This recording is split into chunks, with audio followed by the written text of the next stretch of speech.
Welcome to my YouTube channel. Let's learn English. අපි අද ඉඳලා online comment එක කියන්නේ මේ YouTube එකකින් මම ඔබට ඉංග්‍රීසි භාෂාව උගන්වනවා. අපි දැනගන්න ඕන ලෝකෙ තියෙන ලේසිම භාෂාව ඉංග්‍රීසි. English is the easiest language in the world because it depends on its alphabet only. මේක complex නේ අනිත් භාෂා වගේ. හරි.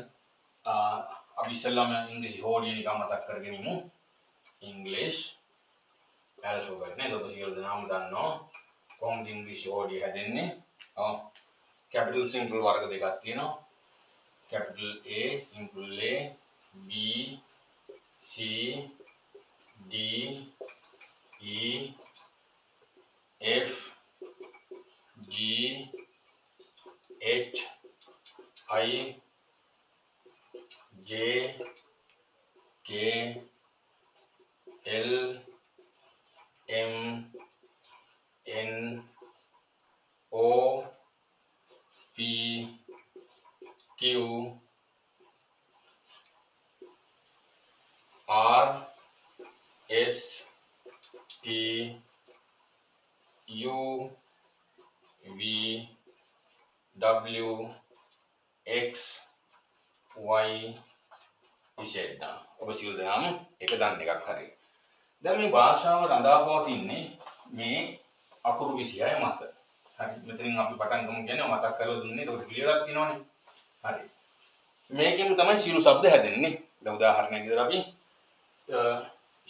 S set ගත්තාම මේ අකුරු දෙක શબ્ද කරපුවම ඉෂ් શબ્ද හැදෙනවනේ. ඒක වෙනම තියෙන මේ ටෙක්නොලොජි එකක් දැන් SH. මේකට A දාපුවම ෂා වෙනවනේ. SH U දාපුවම shoe. මෙහෙම ඉංග්‍රීසි શબ્ද හැදෙනවා. ඤ කියන શબ્ද විතර ඉංග්‍රීසි භාෂාව හදන්න බැරි. උදාහරණයක් ඥානපාල පඤ්ඤානන්ද එහෙම අර්ඥ શબ્ද ඉන්නේ වෙනුවට අපි වෙනත් විකල්ප පාවිච්චි කරනවා. හරි. දැන් ඉංග්‍රීසි භාෂාවේ අපි ලියනකොට මේ හෝඩිය ඔබ දැනගන්න ඕනේ ස්පෙලිං වචනයක් වාක්‍යයක් අපි අනිවාර්යෙන් ආරම්භ කරන්නේ කැපිටල් අකුරකින් සිම්පල් වලින් ආරම්භ කරන්නේ නැහැ. උදාහරණයක් විදිහට she කියලා පටන් ගත්තොත් අපි අනිවාර්යෙන් මේක කැපිටල් වලින් පටන් ගන්නවා. හරි. එතකොට වාක්‍ය සිම්පල් වලින් පටන් ගන්නේ නැහැ. වාක්‍ය මැද්දේ කැපිටල් ඉන්නේ කොහොම මොනවාගේ අවස්ථාවකද? මේ විශේෂ දෙයක්. නමක් නේ. පුද්ගලයෙකු නමක්. හරි. I say he is Amal.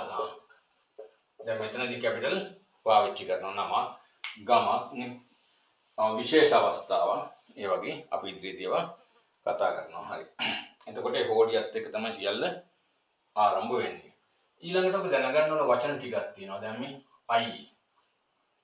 I කියන්නේ මොකද්ද? මම. I කියන්නේ මම. me කියලා කියන්නේ මට. දැන් මෙහෙමයි. උක්තේදී අපි මම කියන එක උක්ත වුණොත් එතනට I පාවිච්චි කරනවා. මම කියන එක අනුක්ත වුණොත් me වෙනවා. දැන් උදාහරණයක් විදිහට I love my mother. හරි. එතකොට අපි කිව්වොත් මගේ අම්මා මට ආදරේ කියලා. My mother loves me. Right.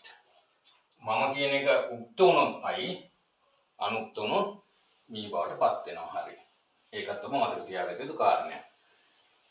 ඊළඟට we අපි ඊළඟට us වෙනවා. අපි උක්ත වුණොත් අපි අනිත් වුණොත් us. හරි. අපි අපේ රටට ආදරේ. we love our country නේ අන්න ඒ වගේ. හරි. එහෙම නැත්නම් ඔවුන් අපට උදව් කරනවා. they help us.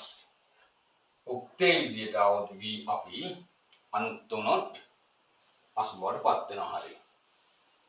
එතකොට she කියන්නේ මොකද්ද? you කිව්වොත් ඔබ ඔබලා නුඹ නුඹලා සියල්ල you. උක්තයත් you අනුක්තයත් you. දැන් I help you නේ you help me. ඔබ ඒක දන්නවා. ඔබ දන්න දෙයක් මම නැවත මතක් කරලා දෙන්න උත්සාහ කරේ. හරි. අනිත් වචනය she කියන්නේ ඇය. right? ඇය කියන එක අනුක්තුනාම her වෙනවා. ඔහු he අනුත්තුනාම හිස් වෙනවානේ. සහ හිම් බවට පත් වෙන අපි ඒවා පස්සේ කතා කරමු. ඊට පස්සේ ඔවුන් they them ඔවුන් උක්තේදි they අනුත්තුනාම them බවට පත් වෙන them කියලා පටන් ගන්නෙ නෑ. හරි. ඒ වචන ටික ඔබ මතක තියාගන්න අනිවාර්යෙන්. ඕකේ. හරි. ඊළඟට මතක තියාගන්න වචන කීපයක් තියෙනවා. this කියන්නේ මොකද්ද? මෙය. this කියන්නේ මෙය. ඒකේ බහුවචනය these මේවා. බහුවචනය these මේවා. that කියන්නේ එය. that එය. ඒකේ බහුවචනය those ඒවා. ඒවා අරවා කියන අදහස් තියෙනවානේ. those. හරි. ඊළඟට right here කියනවා මෙතන. here මෙතනනේ. අතන කියන්නේ there කියනවා. එහෙ අතන there. here there. හරි. එතකොට it කියලා පාවිච්චි කරනවා. ඌ කියන්න කියනවා. ඒක කියන්න කියනවානේ. it. ඔන්න මූලික වචන ටික ඔබට අවශ්‍ය වෙන ඉංග්‍රීසි භාෂාව ගෙනියන්න. උදාහරණයක් විදිහට මේක මගේ පොත. this is my book. මේවා මගේ පොත්. these are my books. අපි වෙනම කතා කරමු. හරි.